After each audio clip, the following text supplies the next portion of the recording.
He kōna I purangi tēnei nā te reo irirangi o Aotearoa. The National Party has admitted that its much feted tax cut of $250 a fortnight will only go to 3,000 families. Despite knowing that number all along, the party is denying it's misled the public. As political editor Jenna Lynch reports, the Labour Party is accusing them of scamming voters. That was News Hub at 6 on Thursday night, reporting on the National Party tax cut policy, which was announced way back in early September to ease what the party dubbed the squeezed middle, with claims that an average income family with children would benefit. And last Wednesday, the Council of Trade Unions, which is of course aligned to Labour and even donates to the party, had released research which said actually only about 3,000 households could get the $250 a fortnight maximum from the cuts.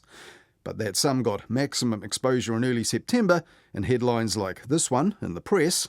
Families in line for $250 a fortnight under national tax cut. This one from interest.co.nz. National promises $250 more a fortnight for average households. And this one in the New Zealand Herald. Election 2023. National's tax plan offers average household with kids $250 and Kiwi worker $50 a fortnight. And under that Herald headline, the paper's deputy political editor Thomas Coughlin made this point at that time. All the savings were expressed as fortnightly figures rather than weekly figures, making them look larger. And as Hayden Donnell pointed out here on Mediawatch at the time, our news organisations also adopted the National Party's preferred unit of measurement for people as well, households rather than individuals. But few reporters at the time mentioned that the $250 a fortnight saving for an average family would also include $150 from the already announced Family Boost tax credit scheme, which could also replace 20 hours of free childcare for 2-year-olds, which the current government had already announced in the budget this year. Nevertheless, TVNZ's political editor Jessica Much Mackay said back then the National's Big Bang tax announcement was a good political move. Senior political correspondent Tova O'Brien said that National's finance spokesperson Nicola Willis should get a standing ovation for it, and News Hub's political editor Jenna Lynch told her viewers this. This is a masterclass in political marketing. National has taken what is, in reality, a $25 a week tax cut for most middle earners, doubled it into a couple, doubled it into a fortnight, slapped their childcare subsidy in there, and all of a sudden they have a $250 figure to slap all over the billboards. And as we've just heard, the media slapped it all over their headlines as well. And when the first TVNZ Leaders debate aired in mid-September, Deputy Political Editor Mikey Sherman dropped National's preferred figure into her analysis like this. He didn't hit back and he didn't kind of tack on other policies that Labor is promising that could beef up that whole package for families, like National has done with its $250 a fortnight package for those squeezed middle that they're talking about. Now, at that time, a lot of the reporters and pundits were focusing on how those tax cuts for National could be funded rather than who might get the biggest benefit from them. But some journalists did point out that low earners would get mostly pretty meagre relief under the plan, and among them was TVNZ's Mikey Sherman when she put this question to National Party candidate Tama Potaka on TVNZ's Kaupapa Māori debate 2 weeks ago. I put the Māori median wage through National's own tax calculator. It saves an individual without children, it saves them $8.31 a fortnight, $4.15 a week. That sounds like carrots and beans. Oh, it's more than the carrots and beans, broccoli and Brussels sprouts. What can you buy for $4.15? What can I buy for $4.15? A couple of protein bars, a lot of rice. And that's going to feed the whānau, is it? No, it's not going to feed the whānau. And News Hub political reporter Amelia Wade seized on those CTU figures when they came out this week, and she was clearly frustrated when trying to confirm the 3,000 households claim with the National Party.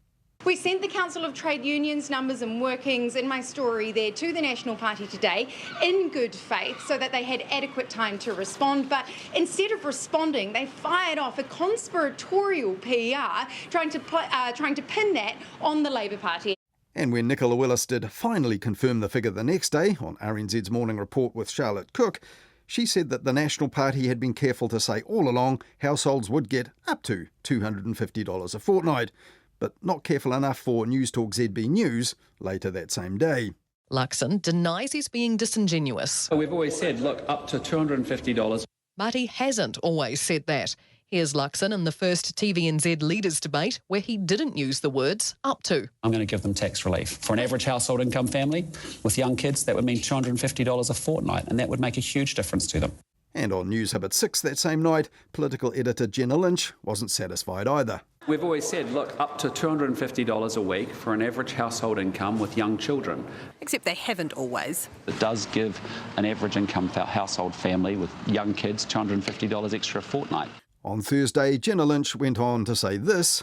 Yeah, effectively what they were doing with all of that up to 250 is like an old retail technique, having an up to 80% off sale and then only having one item in the store worth that. The rest of the store is only 10% off. Though that was a bit of a crude comparison, and National's tax calculator would show that other families could still get substantial benefit, if not the maximum.